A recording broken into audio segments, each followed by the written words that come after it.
Daughter asked me, "Daddy, why don't I look like you?" I said, "You look more like your mom, that's fine." She goes, "Yeah, but you and I don't look alike." And that made me curious, I ain't gonna lie. So later down the line, I took the test to find she wasn't mine. I go to my wife, I say, "Are you out your mind? You told her she was mine when you knew you were lying, so who's this she then?" "Actually, I don't even want to know." Daughter comes running in, "Daddy, Daddy, what's wrong?" I said, "Go to your room." She says, "Daddy, Daddy." I said, "Baby, move." She says, "Daddy." I said, "I'm not your daddy." Her face confused. The mom goes, "Baby, go to your room." "Why would you tell her that?" I said, "Why wouldn't you?" She said, okay, I'm sorry for not telling you. When we met, I was about a month pregnant. I made a mistake, it's true, but it turned out you were an amazing dude. So no, you're not her daddy because you helped create her bloom, but you are her daddy because you raised her too." I stepped back. She stepped forward. I said, "Step back. You mean to tell me this whole time I was a stepdad? Not that anything's wrong with being a stepdad, but I'm sure you would get mad if you didn't expect that." She said, "I'm sorry." I said, "Yeah, well, I'm sorry too." She said, "What's that supposed to mean?" I said, "Oh, we going to Maury, boo." I want the world to see how such a charming dude could get hurt by someone as harmful as you. I don't mind staying in her life as just a dad, but I'm divorcing your deceptive ass. Because it's just the fact that what else did you lie about? Like, this is a mess. It's bad. Actually, baby, come back in the room. Now tell her who's her dad. She said, "Sweetheart, your father's name is Chad."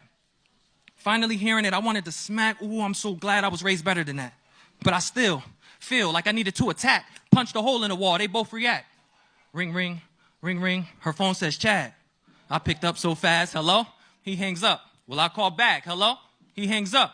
"Will I call back?" "Hello?" He says, yo, my bad. I must have had the wrong number." I got so mad. I said, "So y'all both just liars? Like, that's so sad. I already know about you, Chad. You can have her, but you can't have my little girl. To me, she means the entire world." He said, "Now, hold on, dude. That's my daughter, too. And there's plenty of things that I taught her, too." I said, "Wait, you sound familiar. Where you from?" The mom interrupts. "Okay, that's enough." I said, No, you let him talk." He said, Then her phone dies. I can't make this up. But I was invested. I was all in. I said, "Nah, give me his number. I'm going to call him." She said, "You really think this is a good time for all this? You don't see your daughter in the corner bawling?" I said, but I just got to know." She said, "Yes, but what's that going to do? Before you knew anything, everything was perfect, right? You're always looking just to find and ruin something that's just fine." I said, "Are you really trying to justify that you just be lying?" This toxic witch was trying to botch and twist my thoughts with this, but it was working. What she said made lots of sense. If I never hopped the fence and tried to get the info that she was not my kid, I never would have been in a spot this sick. Is it better to not know if someone's playing me? Y'all know how that song go. I thought it was silly at first, but it's not, though. What he meant was, well, as long as she's not publicly embarrassing me, why should it matter to me what she's doing behind those closed doors casually?